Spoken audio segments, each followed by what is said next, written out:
नमस्कार दोस्तों, स्वागत है आपका एक बार फिर से मेरे exam channel learn to grow में, जैसे हम डिस्कस करते हैं वेरियस वैकेंसियों के बारे में गाइज। तो आज मैं आपके लिए लेके आया हूँ nuclear power corporation of India limited. जो वैकेंसी बहुत ज़्यादा पॉपुलर है, NPCIL की वैकेंसी है जो। तो टाउनशिप जो है नरोरा, बुंदेलखंड, उत्तर प्रदेश, जहाँ इसकी यूनिट है। मानव संसाधन विकास मंत्रालय के द्वारा ये निकाला जा रहा है। एडवर्टाइजमेंट नंबर आप देख ही सकते हैं, तो फेक नहीं है। तो गाइज शुभारंभ करते हैं आज की वीडियो सीरीज का, बट उससे पहले प्लीज़ लाइक और सब्सक्राइब कर लीजिएगा चैनल को। तो चलिए गाइज शुभारंभ करते हैं आज की वीडियो सीरीज। तो first of all guys, online आवेदन करने की जो तिथि है 16/7/2024 है, यानी 16 जुलाई से आप इसको आवेदन कर सकते हैं।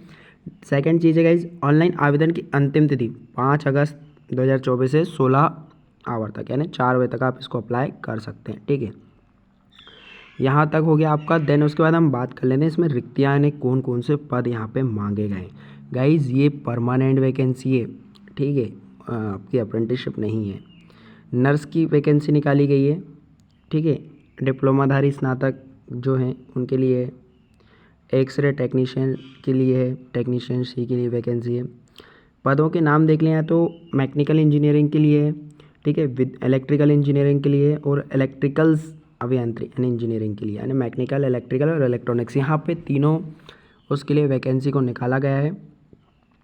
अब सेकंड में जो है BSc भौतिक शास्त्र जिनके पास है उनके लिए भी यहाँ पे वैकेंसी को निकाला गया है, ठीक है, सहायक के लिए। और जो सबसे ज़्यादा लोगों को रिक्वायरमेंट रहती है ITI की ट्रेड की, तो फिटर और इलेक्ट्रीशियन, ये 2 लोगों को यहाँ पे मौका दिया गया है। वैकेंसी आप देख सकते हो 10 और 8, और इंस्ट्रूमेंटेशन, ये 3 पोस्ट पे यहाँ पे निकाला गया। अब दूसरे में बात कर लें हम थर्ड में, तो श्रेणी द्वितीय वृत्तिकाग्राही परीक्षक STTN ऑपरेटर, यहाँ की वैकेंसी को निकाला गया। ये वैकेंसी थोड़ी ज़्यादा मात्रा में निकाली गई है।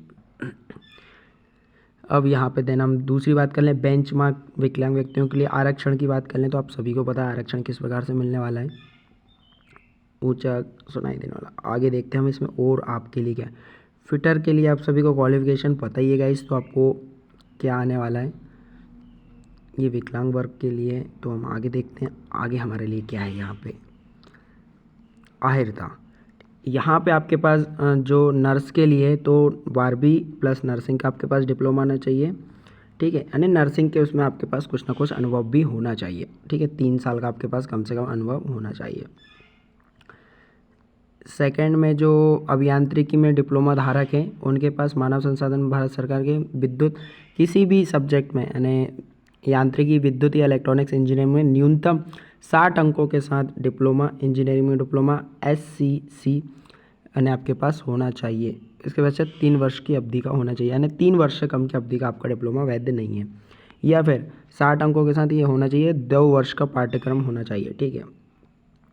कम से कम 12वीं में या आपके ITI में, ITI के बाद डिप्लोमा में द्वितीय वर्ष के प्रवेश के लिए अभ्यर्थी पात्र नहीं होंगे, यानी जो लोग ऑलरेडी रनिंग में है वो यहाँ पे अप्लाई नहीं कर सकते हैं, ठीक है।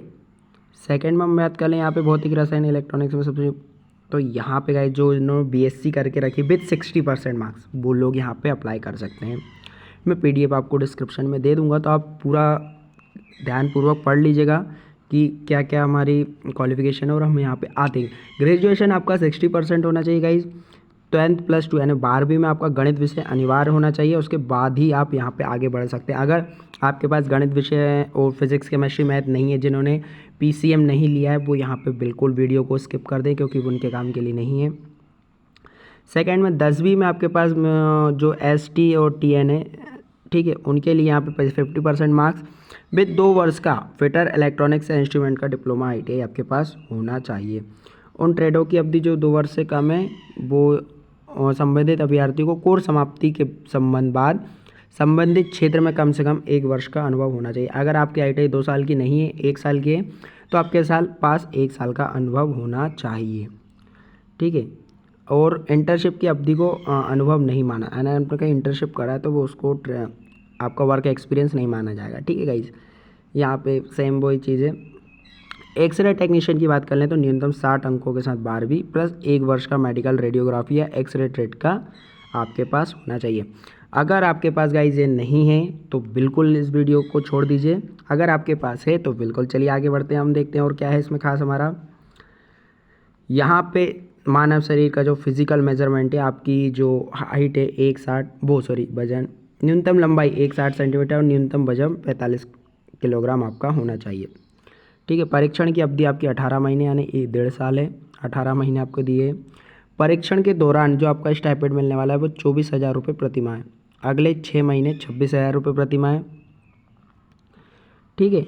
और दिए जाने बॉन्ड की अवधि परीक्षण अवधि की 3 गुना राशि, 3 गुना या अधिकतम 5 वर्ष होगी। बॉन्ड के भंग होने पर स्थिति में पुनः भुगतान किए जाने वाली वास्तविक राशि 3,000 रुपये होगी। और यहाँ पे ऐसा ये क्रमशः दिया हुआ है, तो यहाँ पे आप पूरा देख सकते हैं।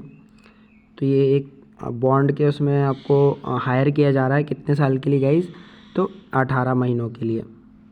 18 महीने यहाँ पे आपके होने वाले हैं। प्रथम वर्ष में आपको 24,000 रुपये मिलने वाले हैं और अगले 6 महीने के लिए यानी जो ट्रेनिंग की अवधि है वो 18 महीने आपको दी जाने वाली है।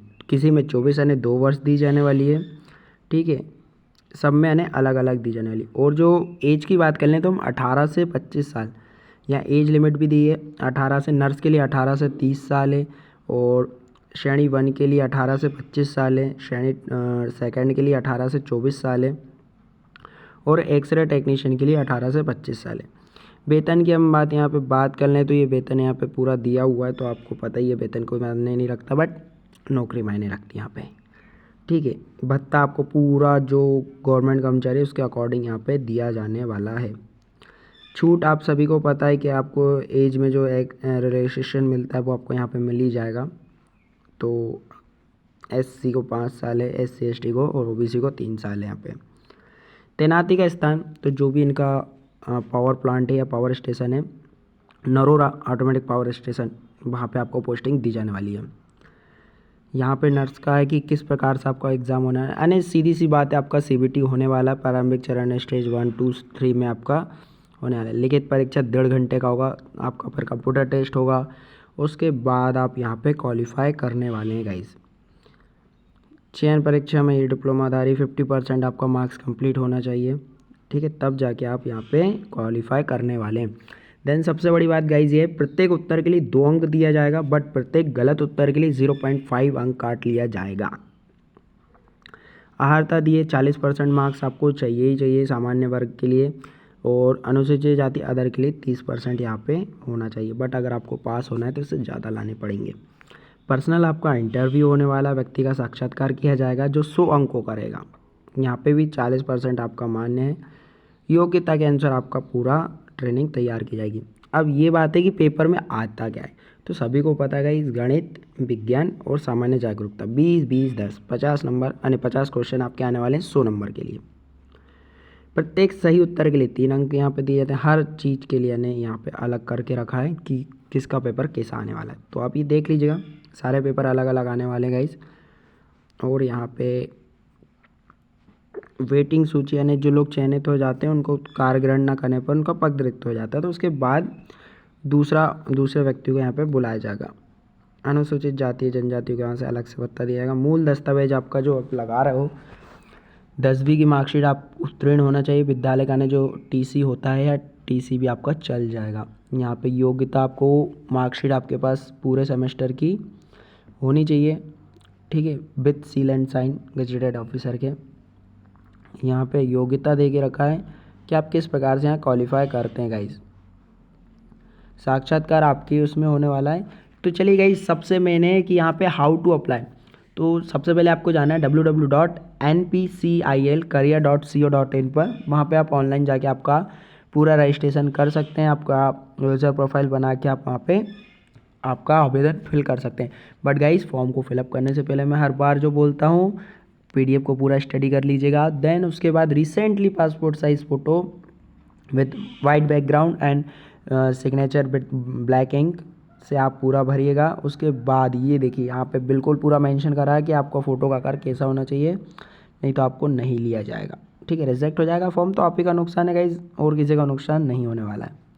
यहाँ पे पंजीयन की पूरी डिटेल दी हुई है। अभ्यर्थियों को पहले चरण में पंजीयन करने के उपरांत मेल पर एक्टिवेशन लिंक कर उसे एक्टिवेट करना, यानी आपको एक पहले लिंक आएगा, उसके बाद आपको यहाँ पे एक्टिवेट करना है। उसके बाद आपको श्रेणी की योग्यता, उसके पास आपके कार्य का अनुभव यदि आपके पास हो तो वो, देन थर्ड पॉइंट आपका पर्सनल डिटेल, फोटो व हस्ताक्षर अपलोड करना है और एप्लीकेशन को सबमिट करना है गाइज। ये इतनी सी प्रोसेस है गाइज इसमें, और इसके अलावा कुछ नहीं है। देन हम बात कर लें फ़ीस की, तो 100 रुपीज़ यहाँ पे फ़ीस रखी गई है मिनिमम, यानी जो एक्सरे टेक्नीशियन है उनके लिए। बाकी श्रेणी 1 के लिए 150 रुपये यहाँ पे फ़ीस शुल्क रखा गया है। और इसके अलावा पासवर्ड आप सभी को पता है कि फॉर्म को कैसे फिलअप करा जाता है। तो गाइज़ पंजीयन की जो तिथि है वो 16 तारीख है, 16/7/2024, और जो आवेदन की अंतिम तिथि है गाइज़ वो है 5 अगस्त 2024। तो उससे पहले आप भुगतान कर लीजिएगा, अन्यथा आपका फॉर्म नहीं भरा जाएगा। और जो भी प्रक्रिया है वो पूरी ऑनलाइन है, तो ऑफलाइन कुछ भी नहीं है गाइस। सामान्य जनरल इंस्ट्रक्शन आप सभी को पता है, बताने की ज़रूरत नहीं है, 18 मिनिमम है और एज के अकॉर्डिंग अलग अलग दिया। बट फॉर्म को फिलअप करने से पहले मैं अंतिम बार बोलना चाहूँगा कि नोटिफिकेशन को पूरा स्टडी कीजिएगा, देन उसके बाद फॉर्म को फिलअप कीजिएगा। तो चलिए गाइज़, यहाँ तक हम समाप्त करते हैं आज हमारा वीडियो। आई होप सो आपको पूरी जानकारी मिल गई होगी। तो चलिए गाइज़, फिर मुलाकात होगी आपके साथ एक नए वीडियो के साथ। जब तक के लिए जय हिंद।